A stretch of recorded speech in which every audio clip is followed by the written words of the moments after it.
લોક પ્રશ્નોને વાચા આપવા કોંગ્રેસ દ્વારા નવસારી જિલ્લાના બિલીમોરા ખાતે જનમંચ કાર્યક્રમનું આયોજન કરાયું હતું, જેમાં વિરોધ પક્ષના નેતા અમિત ચાવડા ખાસ ઉપસ્થિત રહ્યા હતા.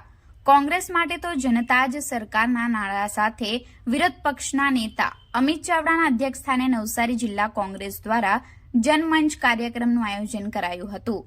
વાંસદાના ધારાસભ્ય અનંત પટેલ સહિત જિલ્લા કોંગ્રેસના આગેવાનોની ઉપસ્થિતિ વચ્ચે નવસારી જિલ્લાના લોકોએ તેમના પ્રશ્નોની રજૂઆત વિપક્ષી નેતા સમક્ષ કરી હતી, જેમાં રોડ, રસ્તા, પાણી સહિત કેટલાક ગંભીર પ્રશ્નોની રજૂઆત પણ લોકો દ્વારા કરવામાં આવી હતી.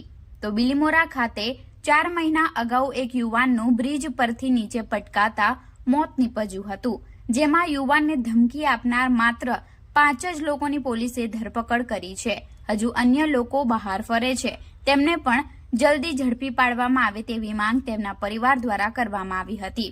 તો ઉપસ્થિત લોકોને સંબોધતા વાંસદાના ધારાસભ્ય અનંત પટેલે જણાવ્યું હતું કે હાલની સરકારમાં ન્યાય મેળવવા માટે હંમેશા લડવું જ પડે છે અને આંદોલનો જ કરવા પડે છે, તો જ ન્યાય મળે છે. તો કોંગી નેતા અમિત ચાવડાએ તેમને મળેલા તમામ પ્રશ્નોને વિધાનસભા ગૃહમાં ઉઠાવવાની ખાતરી લોકોને આપી હતી. આજે નવસારીના બિલીમોરા ખાતે કોંગ્રેસનો જનમંચ કાર્યક્રમ યોજાયો છે. તમે જોઈ શકો છો કે જે રીતે લોકોએ આક્રોશ સાથે ભ્રષ્ટાચારની રજૂઆતો કરી છે, ગેરવહીવટની રજૂઆતો કરી છે, દાદાગીરી, ગુંડાગીરી ને પોલીસ પ્રશાસનના ભેદભાવપૂર્વકના વર્તનની પણ રજૂઆતો કરી છે. ગ્રામ્ય વિસ્તારમાં જમીન સંપાદનમાં અન્યાય, શિક્ષણના પ્રશ્નો છે, રસ્તાઓના પ્રશ્નો છે, અનેક સમસ્યાઓ રજૂ કરી છે. અહીંયા નગરપાલિકા વિસ્તાર જાણે બિલીમોરા ભ્રષ્ટાચાર માટે જાણીતું હોય એવા પુરાવા સાથેની રજૂઆતો મળી છે.